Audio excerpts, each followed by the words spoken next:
Headline સમાચાર સાથે હું છું જિજ્ઞાસા। સમાચાર અમદાવાદથી મળી રહ્યા છે। કૃષ્ણનગરમાં 50 લાખની ચીલઝડપ। એડીસી બેંક સામે કારમાંથી 50 લાખની ચીલઝડપ। બાઇક પર આવેલા બે શખ્સોએ અકસ્માતના નામે ગાડી રોકી નજર ચૂકવી 50 લાખ રોકડ લઈને બંને શખ્સો ફરાર થઈ ગયા। કૃષ્ણનગર પોલીસનો કાફલો ઘટના સ્થળ પર પહોંચ્યો। સંવાદદાતા મિહિર સોની વધુ જાણકારી આપી રહ્યા છે, ફોન લાઈન પર જોડાઈ ગયા છે। મિહિર, આખી આ ઘટના કેવી રીતે બની? ચીલઝડપ કરીને શખ્સો ફરાર થઈ ગયા?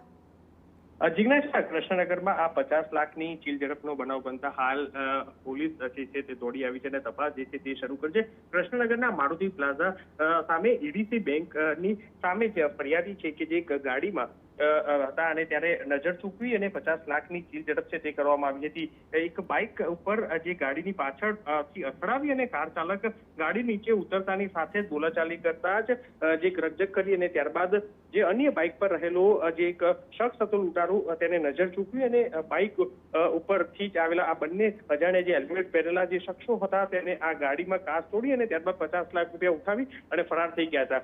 પોલીસે તપાસ કરતા છે જે આ ગાડીના જે ચાલક હતા તેની પાછળ આ લોકો બાઇક ચાલક રેકી કરી રહ્યા હતા અને જેવા જ તેમની પાસે પૈસા હોવાનું સામે આવતા તેમને એક જગ્યાએ અકસ્માતનો ડોળ કરી અને ત્યારબાદ પૈસા લઈને ફરાર થઈ ગયા છે। હાલ કૃષ્ણનગર પોલીસ સહિત ક્રાઇમ બ્રાન્ચ છે તે ઘટના સ્થળે પહોંચી અને તપાસ શરૂ કરી છે કે આ કોણ છે આ શખ્સો। બિલકુલ મિહિર, અને સાથે કાયદો વ્યવસ્થા પર પણ સવાલ ઊભા થાય છે, કેમ કે આપ વિચાર કરો કે ધોળા દિવસે જો આ રીતે ચીલઝડપ થઈ જતી હોય તો પછી હવે લોકો રસ્તા પર જ્યારે નીકળે છે ત્યારે ડર સાથે જ નીકળશે।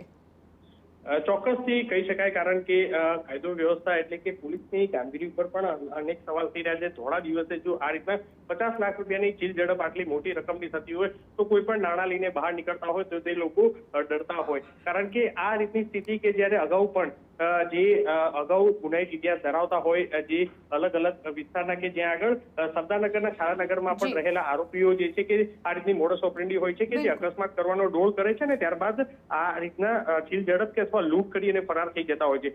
એટલે આ પોલીસે તે દિશામાં પણ તપાસ શરૂ કરી છે કે આ આવા કોઈ શખ્સો અગાઉ ગુનાહિત ઇતિહાસ ધરાવતા શખ્સોએ આ રીતના અત્યારે હાલ લૂંટ કે અથવા નજર ચૂકવીને ચોરી કરી છે કે કેમ તે દિશામાં તપાસ હાથ જે છે તે ધરાઈ રહી છે। બિલકુલ મિહિર, આભાર સમગ્ર માહિતી બદલ। તો કૃષ્ણનગર પોલીસનો કાફલો હાલ તો ઘટના સ્થળ પર પહોંચ્યો છે, કેમ કે ધોળા દિવસે 50 લાખની ચીલઝડપ કરી લેવામાં આવી છે। એડીસી બેંક સામે કારમાંથી ચીલઝડપ કરી લેવામાં આવી છે। મહત્વપૂર્ણ છે કે બે શખ્સો આવ્યા હતા અને અકસ્માતના નામે તેમણે પહેલા ગાડી રોકાવી અને ત્યારબાદ તેઓ પૈસા લઈને ત્યાંથી ફરાર થઈ ગયા।